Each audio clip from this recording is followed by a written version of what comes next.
Election तो तब होंगे ना जब वो वाकई 8 फरवरी को होंगे। सर एक सवाल और भी आपसे था कि आज तो पार्लियामेंट की लेजिटिमेसी को तस्लीम किया है सुप्रीम कोर्ट ने, लेकिन सेनेट ने कुछ दिन पहले एक करारदाद पेश की और उसमें उन्होंने कहा कि जी इलेक्शन जो है ना डिले होना चाहिए, और 14 लोग टोटल सेनेट में बैठे हुए थे, कोरम भी पूरा नहीं था, लेकिन वो करारदाद पास हो गई, इलेक्शन कमीशन के पास भी चली गई, इसके ऊपर उन्होंने इजलास भी बुला लिया है।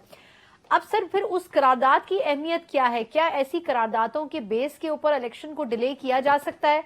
और अगर ये किया जा रहा है तो सर आखिर इससे फायदा क्या पहुंचाया जा रहा है? जी सर। अगर इस करारदाद को आप दुरुस्त तस्लीम कर लें और इस पे आप इलेक्शन पोस्टपोन कर दें या समझे ये एक बासर है, तो कल अगर ये 14 ही मेंबरों ने बैठ के ये करारदाद पास कर दी, जो कोरम भी नहीं है, नजर आता है कोरम नहीं है, 104 मेंबर में से 14 सेनेटर्स बैठ के अक्सरियत से फैसला कर दें कि मकबूजा कश्मीर और आजाद कश्मीर इंडिया को दे दो, तो क्या ये बाइंडिंग होगा? इनका मुआखजा होना चाहिए। ये जो 14 मेंबर बैठे थे या जिन्होंने वोट किया इस करारदाद के खिलाफ, उनका मुआवजा खुद सेनेट वालों को भी करना चाहिए। इनको डिसीट करना चाहिए। ये अब कल कोई फैसला कर दें, हम पे बाइंडिंग हो जाएगा, मुल्क पे बाइंडिंग हो जाएगी। अव्वल तो पार्लियामेंट में करारदाद की कोई वक़्त नहीं होती, सिर्फ करारदाद की कोई वक़्त नहीं होती। दोएम अगर इसकी वक़्त है तो ये कह दें कल के सिंध को हमने बांट दिया 3 सूबों में, क्या ये होगा? ये किया जा सकेगा? कश्मीर को हमने दे दिया, दे देते हैं। आपकी करारदाद की कोई वक़्त नहीं।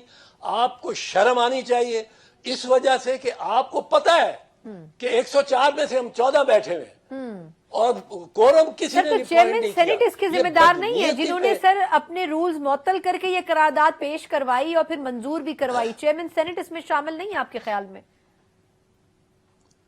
चेयरमैन सेनेट भी शामिल होते हैं, चेयरमैन सेनेट भी शामिल होते हैं। उनको नजर नहीं आ रहा कि 14 बंदे बैठे, उनको पता नहीं कि कोरम कितना होता है। उनको ये वो नहीं पूछ सकते थे कि भाई क्यों। वो ये दुरुस्त है कि कोरम कोई मेंबर पॉइंट आउट करे तो देखना पड़ता है, पर वो क्या पूछ नहीं सकते थे मेंबर्स को कि आप कोरम क्यों नहीं पॉइंट आउट कर रहे? वो कहते कि जी हमने कश्मीर देना है आज ही इंडिया को, इसलिए हम कोरम नहीं पॉइंट आउट कर रहे। ये मजाक है, ये खिलवाड़ है, ये उन लोगों की इसकी साजिश है जो इलेक्शंस को मुलतवी कराना चाहते हैं। और नून लीग उसमें, ये नून लीग के बनाई हुई साजिश है। ये इख्तियार एक अकलियत को किसी भी पार्लियामेंट या हाउस में दे दिया जाए तो फिर अक्सरियत का तो मसला ही खत्म हो गया ना, कि अक्सरियत से फैसले होंगे, जमहूरियत है। सही।